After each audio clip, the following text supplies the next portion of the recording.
তোরা ছোট হয়ে যা করেছিস আমি বড় হয়ে কোনোদিন করতে পারিনি। একটা গোটা জীবন একটার পর একটা ভুল করে কাটিয়ে দিলাম। থাক এখন এসব কথা, বাড়িতে সবাই অপেক্ষা করছে। Will B A surprise for them. পুজো হচ্ছে, মন্দিরে আছে সবাই, চল। ও তার আগে একটা ছোট্ট কাজ আছে। আমার কি কাজ?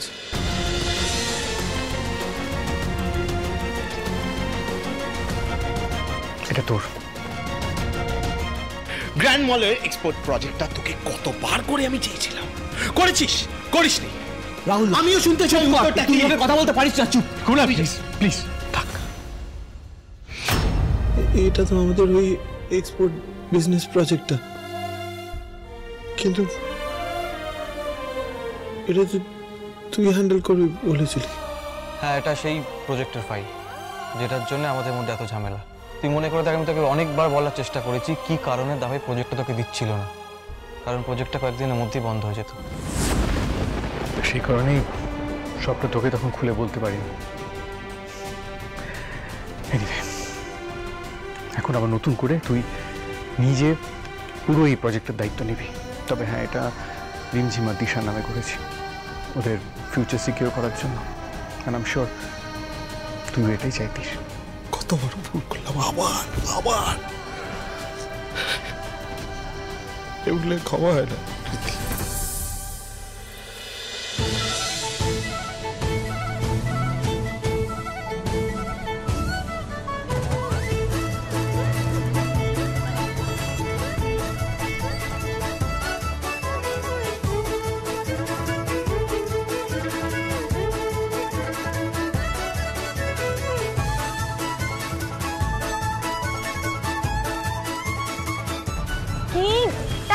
কই দেখি, এদিকে আসুন। করতে দেন, কি হচ্ছে এটা? কি হবে? আর সিটবেল্টটা ঠিক করতে দিন একটু। আয়ুষ্মান বাবু, কি হচ্ছে? কি করলাম? আমি তো গাড়ি চালাচ্ছি। এ কি? সেটাই তো আমি বলছি, কি করছেন? এটা রাস্তা সবাই দেখছে আমাদের। আরে আমি তো সিট বেল্ট ঠিক করছিলাম, আর তো কিছু করিনি। এরকম কেন করছেন? আপনি তো ভারী মিথ্যা কথা বলেন। এটা আপনি সিট বেল্ট ঠিক করছেন, বারবার আমার হাত চেপে ধরছেন, এই সিট বেল্ট ঠিক করেন, আমি আমার গায়ে উঠে আসছেন। অদ্ভুত, ইয়ার কি হচ্ছে? হ্যাঁ, আমি না সব বুঝতে পারছি, এই সব কিছু না আপনার শয়তানি। আপনি খালি শয়তানিটাই দেখেন সব সময়। আমি বেচারা শান্তশিষ্ট পত্নীনিষ্ঠ ভদ্রলোক, খালি আমাকে এরকম করেন। চুপচাপ নিজের কাজ করে যাচ্ছি, তা আমাকেই বদনাম করছেন। এটা কিন্তু ঠিক নয়। নাটক করছেন আপনি, রাস্তায় নাটক করছেন। আপনি ঠিক করে গাড়ি না চালালে কিন্তু এবার আমি কিন্তু নেমে যাবো। না না না না না না, প্লিজ প্লিজ, কোথাও নামতে হবে না। আপনি চুপচাপ বসুন, শান্ত হয়ে বসুন। আমি সোজা গাড়ি চালাচ্ছি। Good boy. গুড বয় হওয়াটা একটা জ্বালা। যে বইয়ের সাথে একটু প্রেম করবো সেটারও উপায় নেই। আপনি এরকম কেন করেন বলুন তো? সারাক্ষণ ধরে মনে হচ্ছে যেন অন্য একটা মেয়েকে গাড়িতে চড়িয়ে প্রেম করছি। ভালো লাগে না। অনেক প্রেম হয়েছে, হ্যাঁ, এবার ক্ষমা দিন। অদ্ভুত রকম। বনি ম্যাডামরা ওইদিকে কি ভাবলো কে জানি। কি দরকার ছিল ওদেরকে বলার যে ওরা আলাদা গাড়িতে আসুক, আমরা আলাদা গাড়িতে আসবো? কি দরকার ছিল এসবের? ও আপনি বুঝবেন না, বনি মিমি সব বোঝে।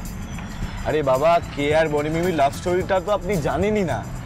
এখন নেয়াতেই সংসারী হয়েছে, দুটো মেয়ে হয়েছে, তাই জন্য চুপচাপ। কিন্তু ওদের লাভ স্টোরি যদি আপনি শোনেন না, মনটা আরো রোমান্টিক হয়ে যাবে। আর হওয়ারই কথা। আর আমরা দুটো বাচ্চা ছেলে মেয়ে, এখন প্রেম করবো না তো কবে করবো? এখনই মজা করব। আর কবে করবো? বয়স হয়ে গেলে। আর দেখুন কি সুন্দর ঠান্ডা ওয়েদার, বৃষ্টি পড়ছে। উফ, আপনি কি এদিকে সরে আসুন তো, এদিকে সরে আসুন, সরে আসুন না। আমার কোনো দরকার নেই, ছাড়ুন আমায়, ছাড়ুন রাস্তাটা, ঠিক আছে, ছাড়ুন, আমার কোনো দরকার নেই। ভালো লাগে না। मुझको इतना बताए कोई, कैसे तुझसे दिल ना लगाए कोई। रब्बा ने तुझको बनाने में कर दी है हुस्न की खाली तिजोरियां, काजल की सियाही से लिखी है तूने जाने कितनों की लव स्टोरी। কর্তামশাই, তিথি কিন্তু পড়ে গেছে। এরপর আরতি শুরু হবে মায়ের, তারপর মায়ের ঘট বিসর্জন। বাবা, ঋদ্ধি তো এখনো এলো না। আমরা আমরা সন্ধ্যা আরতিটা শুরু করবো কি করে? মা, তুমি এখনো ঋদ্ধির কথা ভাবছো? তোমার নিজের ছেলেকে পুলিশে ধরে নিয়ে গেছে, একবারও তার কথা মনে হচ্ছে না? তুমি এখনো ভাবছো কিভাবে পুজো সম্পূর্ণ হবে? মা, রাহুল তোমার নিজের ছেলে, তোমার রক্ত ওর শরীরে, তার প্রতি তোমার মায়া মমতা ভালোবাসা কিচ্ছু নেই? দুতি, আজ তোমার মায়া মমতা ভালোবাসা সবকিছুর কথা মনে পড়ছে, তাই না মা? কিন্তু এতগুলো বছর ধরে তোমরা যে ওই রুদ্র রয়ের মতো একটা ক্রিমিনালের সঙ্গে কনস্পিরেসি করেছো, এতগুলো বছর ধরে মইনাকের মতো একটা কালপ্রিটের সঙ্গে আমাদের ফ্যামিলির এগেইনস্টে গিয়ে এত ষড়যন্ত্র করেছো, তখন তোমার একবারের জন্য আমাদের এই ফ্যামিলির প্রতি মায়া মমতা ভালোবাসা কোনো কিছু কাজ করেছে? আসলে কি জানো, এই বাড়ির ছোটরা আজ অব্দি জানেই না যে তুমি আর রাহুল ঠিক কি কি অন্যায় করেছো দিনের পর দিন। হ্যাঁ, আমরা ভুল করেছি, পাপ করেছি, লোভী স্বার্থপর আমরা, কিন্তু আমাদের ইমোশনস গুলো মিথ্যে নয়, সবটা সত্যি। আসলে ছোটবেলা থেকে কেউ কোনোদিনও আমাকে বোঝার চেষ্টাই করেনি, বুঝতে চায়ও নি, বা আমিও হয়তো পারিনি কাউকে বোঝাতে। করি চেষ্টা করতো, কিন্তু বাকিরা সবসময় আমায় মিসবিহেভ করতো, আমাকে খারাপভাবে ট্রিট করতো, তো সামহাও আমি সেই রাগটা করির ওপরেও দেখিয়ে ফেলতাম।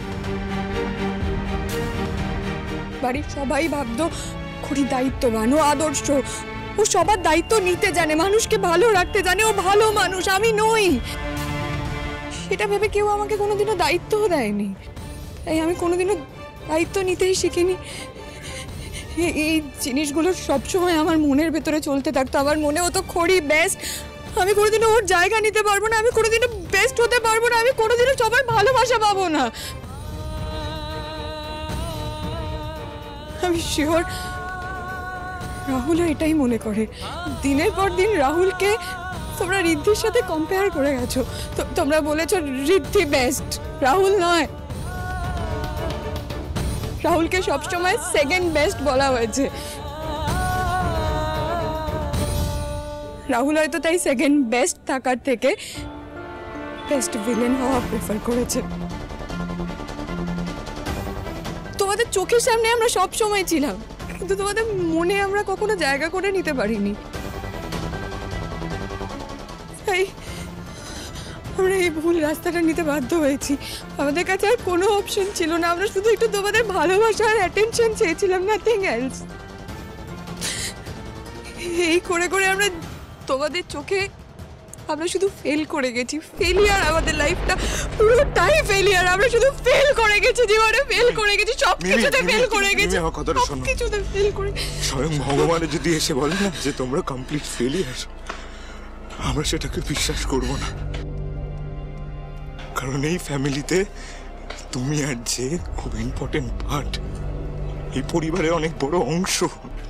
তুতি ম্যাডাম, এই বেস্ট সেকেন্ড বেস্ট এই দূরের দৌড়টা না বাইরের জগতে চলে, যেখানে আমরা নিজেদের গুরুত্ব, নিজেদের ওয়ার্ড প্রুফ করার চেষ্টা করি, অন্যের চোখে নিজেদের ভ্যালিডেশন খুঁজি, কাজের জায়গায় উন্নতি চাই। কিন্তু বাড়িতে আপনজনদের মাঝেই ভ্যালিডেশন চা পাওয়ার কোনো জায়গায় নেই, এই সব কিছু খুব মিনিংলেস। আপনজনদের গুরুত্ব কেউ তার দায়িত্ববোধের সততায় প্রুফ করে না, করে ভালোবাসায়। আর এই ভালোবাসা পেতে গেলে শুধু একটা জিনিস করতেই জানতে হয়, ভালোবাসতে, ব্যাস, আর কিচ্ছু চাই না, বিশ্বাস করুন। দুতি মাগো, তুমি যেমন খড়ি নয়, রাহুলও তেমন ঋদ্ধি নয়, কিন্তু তাই বলে তোমাদের জায়গা আমাদের মনে নেই, এত বড় ভুলটা ভেবো না মা।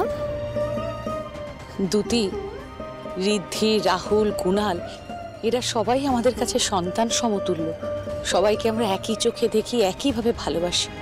আর তাই ঠিক তোমরাও যখন 3 বউ এই বাড়িতে প্রথম পা রেখেছিলে, তোমাদেরকেও তো সমান ভালোবাসা আর সমান সম্মানই আমরা দিতে চেয়েছিলাম।